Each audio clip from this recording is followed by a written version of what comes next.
میں نے خود دیکھی، یہ آپ کے مقام اور عزت کو گھٹائے گی چیز، ٹھیک ہے؟ لباس میں زیادہ شو نہ کرنا، آپ کی بات ایسی ہو کہ جس کی وجہ سے آپ کی عزت کی جائے، آپ کا کردار ایسا ہو کہ عزت کی جائے، آپ کے سوٹ بوٹ جبے اور دستار اس سے نہیں۔ میں نے علماء کو دیکھا جو ہی وہ پاکستان پہلا وزٹ لے کے آتے ہیں 5-7 سوٹ گرم کپڑے کے سلواتے ہیں، اسی سے ویسٹ کوٹ، اسی سے یہ، اسی سے کوٹ، اسی سے یہ، پتہ لگے بڑا رنگ ہے، بھائی تیرے کپڑے کی عزت نہیں ہے۔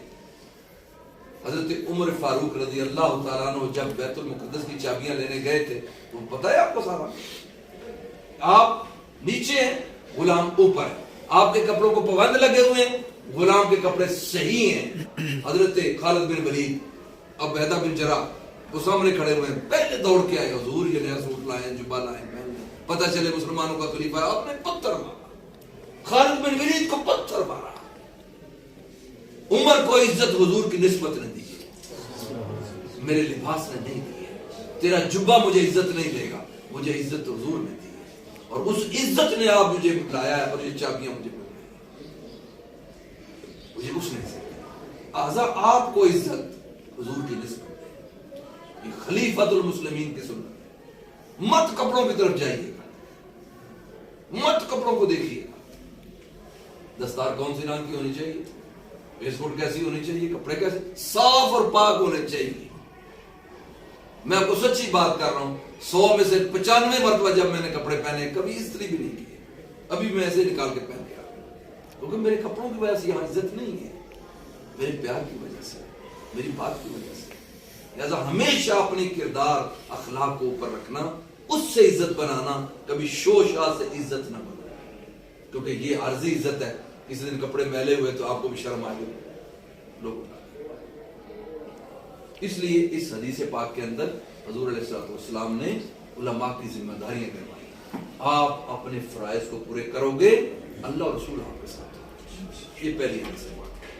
دوسری جو آج مفتی صاحب کا حکم تھا، میں نے درخواست کی مفتی صاحب سے کہ بخاری شریف کا آپ دورہ کرواتے ہیں، آپ بخاری شریف پڑھاتے ہیں، بخاری شریف کے اندر ایک بہت بڑی بات ہے جو مجھے منکشف ہوئی، وہ میرے دل کی کھلی ہے، کتابوں میں نے نہیں پڑھی، وہ آپ کے سامنے پیش کرتا ہوں مختصر، آپ کی ذمہ داری کچھ لگانا چاہتا ہوں۔ مفتی صاحب کے ساتھ تعاون آپ کو تجربہ دے گا، آپ کو مہارت دے گا، آپ کو علم و تحقیق و جستجو میں شوق دے گا، جو میں نے مفتی صاحب سے عرض کیا تو انہوں نے کہا آپ آ جائیں، میرے طلبہ کو خود بتائیں وہ کیا چیز۔ پہلی چیز جو میں نے مفتی صاحب کو درخواست کیا وہ کام اس پہ کر رہے ہیں، اضافی ایک چیز کہی ہے جو آپ، یہ 2 باتیں میں نے کہی۔ پہلی بات کیا ہے، امام بخاری رحمۃ اللہ علیہ کو حضور کی زیارت ہوئی، کیا فرمایا، بخاری میری طرف جھوٹی حدیثیں منسوب کی جا رہی ہیں، آپ ان کو ذرا صاف کرو، ڈیوٹی لگی، ٹھیک ہے، آپ نے دیکھا خواب میں مکھیاں حضور علیہ السلام کی طرف آ رہی ہیں اور میں ہٹا رہا ہوں ان مکھیوں کو،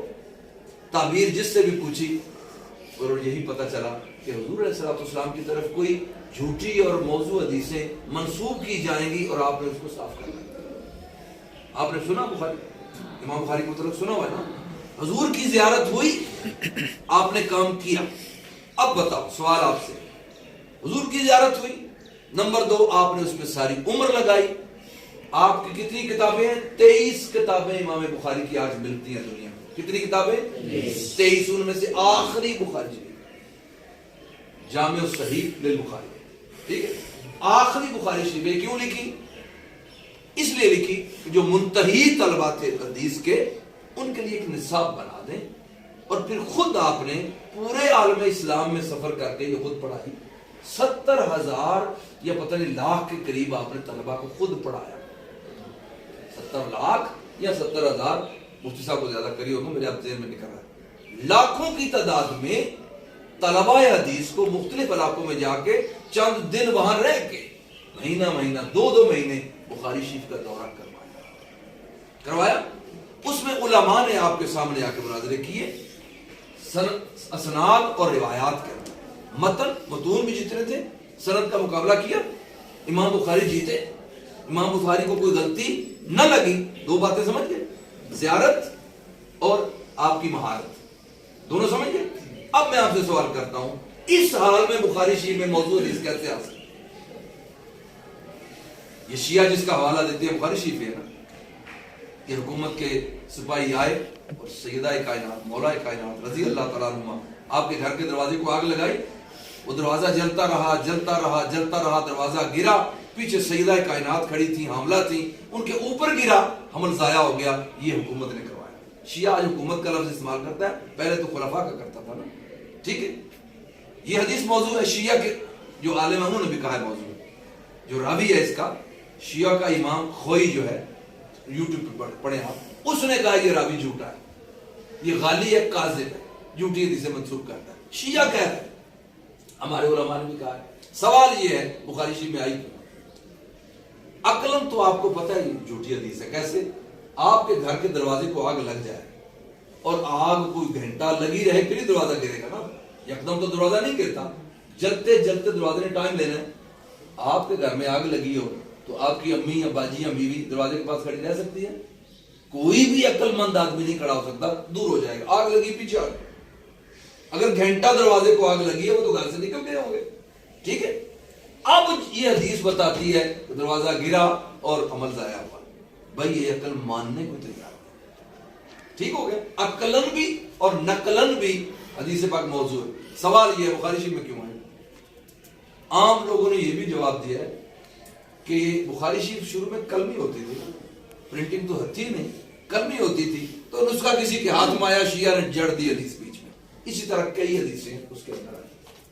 لیکن میرا ذہن یہ کہتا ہے، مفتی صاحب اس کا جواب نہیں رہے ہیں، مفتی صاحب یہ اس بات پہ کر رہے ہیں، میرا جو ذہن ہے آپ کے سامنے پیش کرتا ہوں، مفتی صاحب کے سامنے پیش کیا، انہوں نے قبول کیا، اس پہ کام کر رہے ہیں۔ وہ یہ ہے جتنی احادیث کی قسمیں صحیح ہو، ضعیف ہو یا موضوع، مین تو تین ہی ہے نا، اس کی آگے قسمیں ساری صحیح کی اقسام ہے، ٹھیک ہے، صحیح لذات ہی لغیر ہی، ٹھیک ہے، حسن لذات ہی لغیر ہی، نیچے تک آتے جائیں قبر بات تک، ٹھیک ہے۔ صحیح کی بھی قسمیں ہیں، موضوع کی بھی قسمیں ہیں، اور ضعیف کی بھی قسمیں ہیں، ساری حدیث اسی کے اندر ہے نا۔ امام بخاری نے بخاری شریف کے اندر ہر حدیث کے ساتھ نہیں بتایا یہ حدیث صحیح ہے، موضوع ہے، ضعیف ہے، کیا نہیں نہ بتایا۔ آپ نے پڑھا کیوں نہیں بتایا؟ یہ آپ نے پہلے جو تاریخ کبیر اور تاریخ صغیر ان کی کتابیں راویوں کے متعلق وہاں بتا دیا، ٹھیک ہے۔ جس طرح آپ فنون پڑھتے ہیں، صرف ناف منطق وغیرہ بلاغت وغیرہ، پھر اس کے بعد اصول پڑھتے ہیں، پھر علوم پڑھتے ہیں، پھر دور حدیث پہ آتے ہیں، یہ ساروں کا اجرا آپ بخاری شریف میں کرتے ہوئے ایسے ہی ہے نا، ایسے ہی ہے نا۔ اب امام بخاری رحمۃ اللہ علیہ حدیث کے استاد اور امام ہیں، ڈیوٹی حضور نے لگائی ہوئی ہے، مہارت اتنی ہے کہ عالم اسلام مانگتا ہے۔ اب بخاری آخر میں ایک نصاب بنا رہے ہیں۔ پہلا لفظ جو آپ نے یاد رکھنا ہے، بخاری شریف حدیث کے مطالعہ کی کتاب نہیں بنائی، یہ نصاب کی کتاب بنائی۔ بخاری شریف کیا مرتب کیا؟ نصاب۔ کس کے لیے؟ منتہی طلبہ جو حدیث پاک میں ہیں ان کے لیے نصاب مقرر فرمایا ہے کہ تم نے اصول پڑھ لی ہے، راویوں کے متعلق پڑھ لیا ہے، اب بتاؤ یہ حدیث کیا ہے۔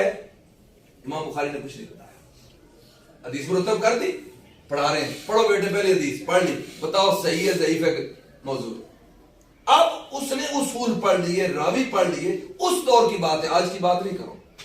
آج سے 1200 سال پہلے چلے جو جب امام بخاری تھے، اس وقت علم کا معیار بہت اونچا تھا، راویوں کے رجسٹر بنے ہوتے تھے جو طالب علم کو یاد ہوتے تھے۔ آج ہمارے لیے تو بڑی عجیب، اچھا راویوں کے بھی نام ہوتے تھے، پڑھ لو، اصول ہے، اصول حدیث کی کتب جو پرانی پڑھو، وہاں قانون ہوتا تھا کہ ضعیف راویوں کی فہرست تجھے یاد ہونی چاہیے، موضوع راویوں کی تمہیں یاد ہونی چاہیے۔ اب جب یاد ہے، اب ٹیسٹ بنایا جا رہا ہے، بتاؤ یہ حدیث صحیح ہے، موضوع ہے، ضعیف ہے، کیا ہے۔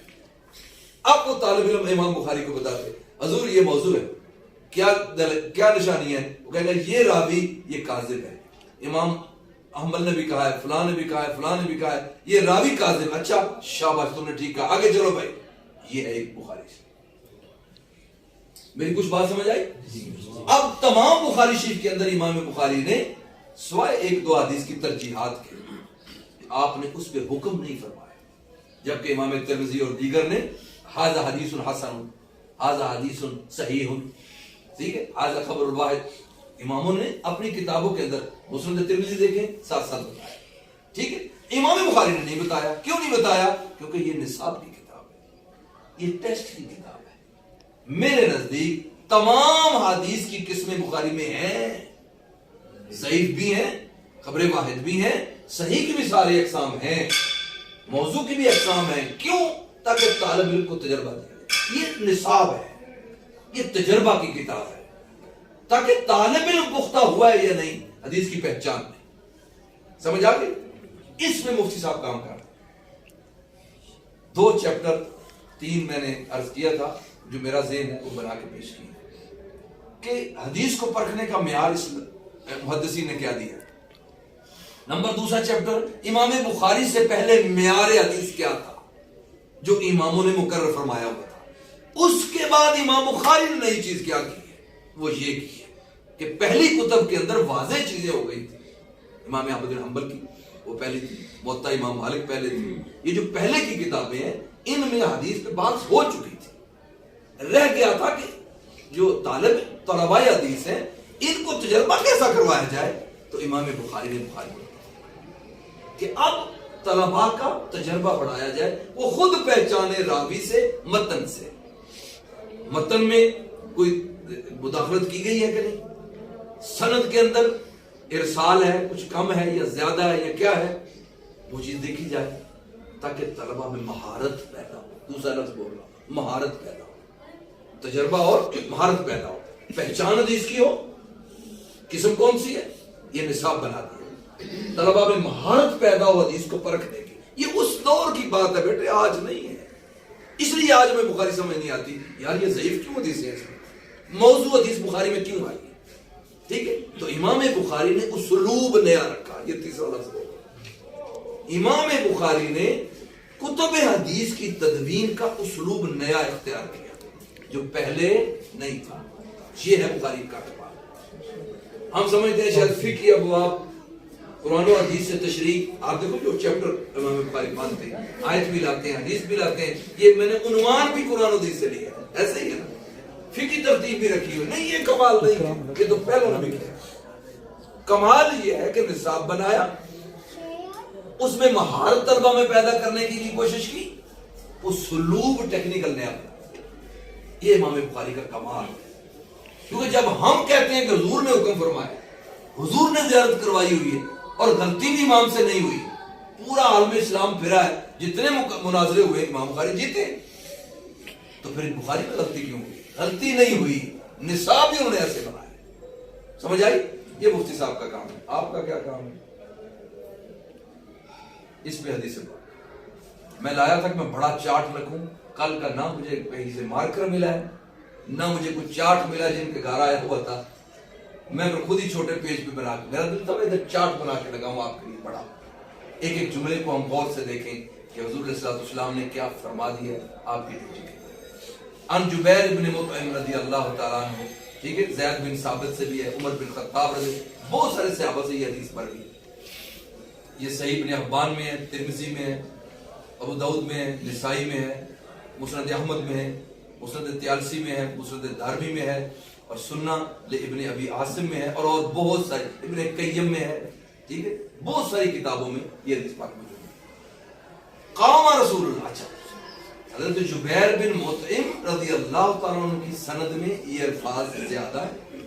حضرت زید بن ثابت کی روایت میں یہ الفاظ نہیں. اب میں جو آپ کا کام ہے وہ بتانے گا. حضرت جبیر بن مطعم رضی اللہ تعالیٰ عنہ فرماتے ہیں قام رسول اللہ صلی اللہ علیہ وسلم بالخیف من منی. ایک اور روایت میں فی حجۃ الوداع، جب حجۃ الوداع پہ حضور صلی اللہ علیہ وسلم وہاں تشریف فرماتے، منا کی ایک کونے اور وادی کا نام ہے خیف، اس میں حضور صلی اللہ علیہ وسلم نے کھڑے ہو کے خطبہ ارشاد. بتائیں اس جملے کو کیا کہیں؟ میں بھی آپ کا امتحان لوں یا نرم آتا؟ بتائیں اس جملے سے آپ کو کیا پتہ چلا؟ میں نے مفتی صاحب کو اس پہ ایک کتاب پوری پیش کی ہے، امام جلال الدین سیوطی کی. اس کا کتاب کا نام کیا ہے؟ اسباب النزول. اس طرح شان نزول ہوتا ہے قرآن پاک میں، امام جلال الدین سیوطی نے حدیث کے لیے اسباب النزول رکھا. یہ جو حدیث میں جملہ ہے، حضور پاک کہاں تشریف فرماتے، مقام یا مکان، شہر یا صحابی کا نام یا گھر، اس سے اندازہ لگانا ہے یہ گھر مکہ شریف میں تھا، مدینہ شریف میں تھا، سفر میں تھا، خیبر میں تھا، تبوک میں تھا. یہ جو مقامات ہوتے ہیں واقعات ہوئے, حضور نے وہاں فرمایا اسے اسباب النزول کہتے ہیں. میں نے مفتی صاحب سے درخواست کی کہ جو آپ کام کریں گے تحقیقی, اس کے آخر میں چاہتا ہوں اطراف الحدیث بھی بخاری کا دیا جائے. اطراف الحدیث کیسے کہتے ہیں یہ سن, یہ پہلا جملہ. دوسرا جملہ فقال, حضور نے فرمایا نضر اللہ عمران, خدا اس بندے کا چہرہ روشن کرے, پر نور کرے, وجیح کرے, پرکشش کرے, رب کا آئینہ کرے, میری صورت کرے, جو بھی اس کا ترجمہ. حضور نے دعا دی, کس کو دی ہے؟ عمران سمع مقالتی فبلغھا, جو میرا کلام سنے اور اس کو آگے پہنچائے. سمجھ آ گئی؟ یہ جو جملہ ہے اور پہلا جملہ ہے, یہ دونوں اس حدیث کے اطراف ہیں. اطراف کہتے ہیں ایک حصے کو, طرف کو, طرف کہتے ہیں اس طرف, یعنی ایک حصہ. اطراف الاحادیث البخاری, اس کا کیا مطلب ہوگا؟ بخاری شریف میں جتنی حدیثیں ہیں اس کا پہلا جملہ کو اطراف کہتے ہیں. مختلف روایتیں ہوں گی, جس طرح وہ مشہور حدیث آپ نے سنی ہے, اللہ تعالیٰ نے یہودیوں سے کام لیا تو انہوں نے صبح سے زور تک کام کیا, ٹھیک ہے, وقت زیادہ, مزدوری طے ہوئی, ایک کام کا ایک اجر ملے. پھر نصارہ آئے, ان سے اللہ نے ظہر سے لے کے عصر تک کام لیا, ان سے کم وقت لیا, اور ایک نیکی کے ایک اجر طے ہوا, ان کو ملا. حضور فرمایا میری امت آئی, اللہ نے طے کیا آپ عصر سے مغرب تک اس سے بھی چھوٹا تھوڑے وقت میں کام کریں, ایک نیکی کے 2, 10 یا 700 یا بے شمار دوں گا.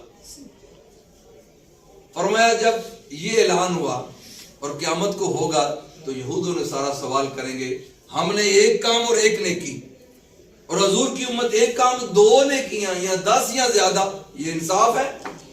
اللہ پاک خود جواب دیں گے, کیا جب تم تھے تم سے طے یہ ہوا تھا ایک کام کی ایک مزدوری, ایک درہم طے ہوا تھا کہ نہیں ہوا تھا, تمہیں پورا ملا کہ نہیں ملا, تو سوال کیا ہے؟ اسی طرح نصارہ وہ سوال کریں گے, اللہ جواب دے گا طے ایک ہوا تھا ملا کہ نہیں ملا, ان سے طے ہی زیادہ ہوا ہے, ان کو جو طے ہوا ہے وہ مل رہا ہے, زیادہ تو نہیں دے رہا, وہ میرے حبیب کی امت سے طے ہی زیادہ ہوا ہے. یہ حدیث بخاری میں 6 مرتبہ آئی, 6 مرتبہ آئی. مجھے سوال کیا یورپ میں ایک عربی میں کہ حنفی ٹائم, نمازوں کا جو ٹائم ہے حنفی ٹائم, اس پہ سوال تھا کہ تم اثر لیٹ پڑھتے ہو, ہم پہلے پڑھ, ہمارا ٹائم صحیح ہے. وہ سائے کا جو ذل والا مسئلہ ہے نا فقہ میں, ٹھیک ہے, ذل آدھا ہو, 1 ہو, 2 ہو, ہم ادھر جاتے ہیں نا, ایک وہ پہچان ہے زور اصل کی. میں نے کہا ادھر دیکھو ایک اور بھی حدیث پاک ہے, خود حدیث پاک بتا رہی ہے میتھمیٹیکلی فجر سے زور تک ایک وقت ہے, ٹھیک ہے, اب ظہر سے عصر تک ایک وقت ہے اور عصر سے مغرب تک ایک وقت ہے. حدیث بتا رہی ہے حضور نے فرمایا عصر کا وقت ظہر سے چھوٹا ہوگا, کیونکہ میری امت نے نصارہ سے بھی کم وقت محنت کی. کیا فرمایا؟ ظہر سے عصر تک عیسائیوں نے کام کیا, ظہر سے عصر تک یہودیوں سے کم تھا, مگر فرمایا میری امت نے عصر سے مغرب تک ان سے بھی چھوٹا کیا, خدا نے ڈبل دی. کیا سمجھ آئی کہ عصر کا وقت ظہر سے, عصر کا وقت ظہر سے, یہ یاد رکھنا. ظہر کا وقت کیسے طے کرتے ہیں؟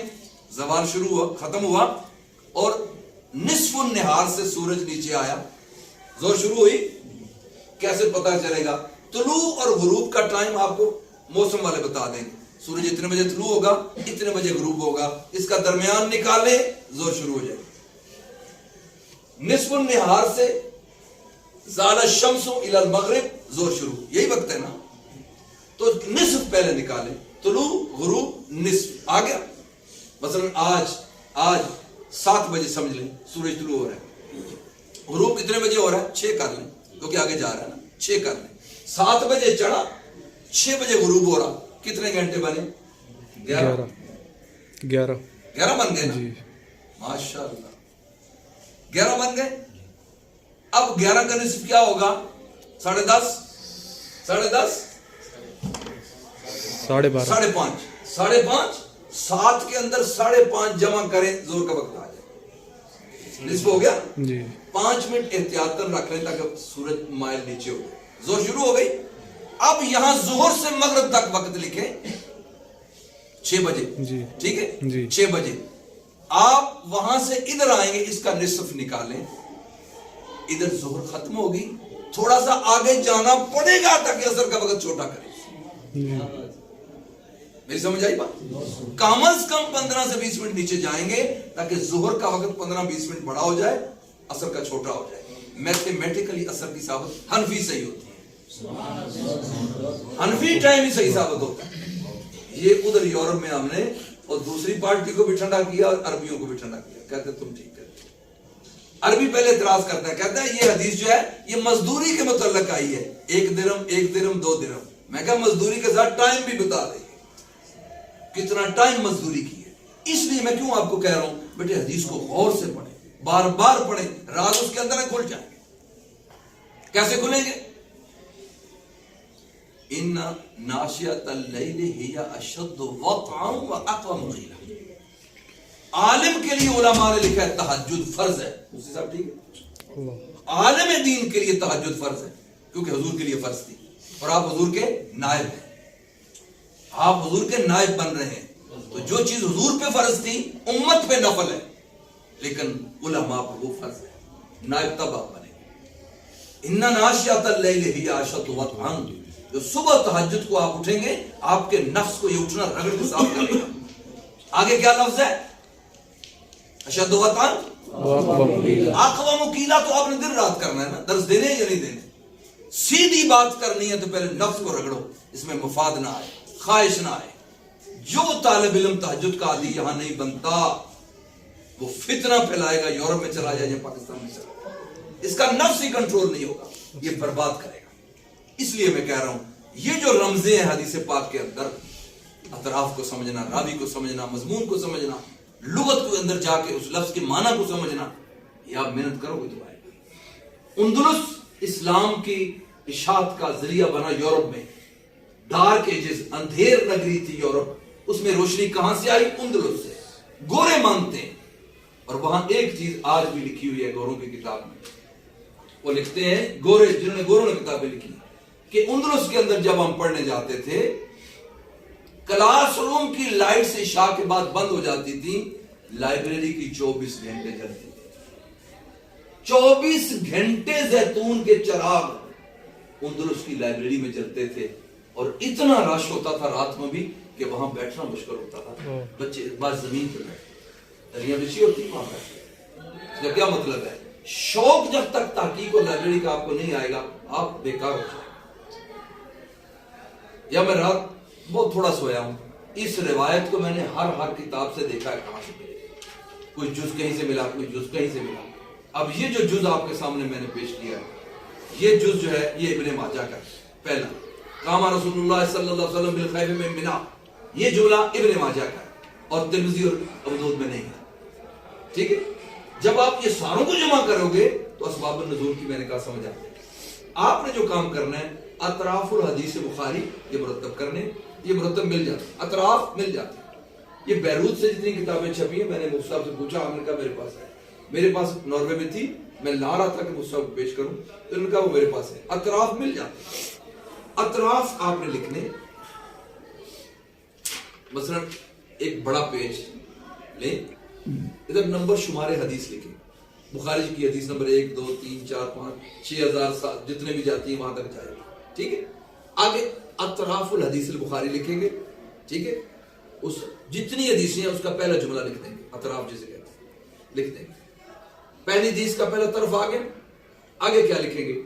آپ لکھیں گے اسباب النزول. ٹھیک ہے، اس حدیث کو کہاں حضور نے فرمایا. ٹھیک ہے، اسباب النزول کے آگے لکھیں گے حکم حدیث. اس حدیث کا حکم کیا ہے؟ بخاری میں صحیح ہے، حسن ہے، حسن لذات ہے، غیر ہے، کیا ہے؟ موضوع ہے تو کیا ہے؟ خبر واحد ضعیف ہے تو کیا، کون سی قسم؟ حکم حدیث لکھنا ہے. پھر وہ کس نے کہا ہے وہ بھی لکھنا ہے. حکم حدیث ضعیف ترمذی، ضعیف ترمذی، ترمذی نے کہا یہ ضعیف ہے. ٹھیک ہے، موضوع امام احمد بن حنبل.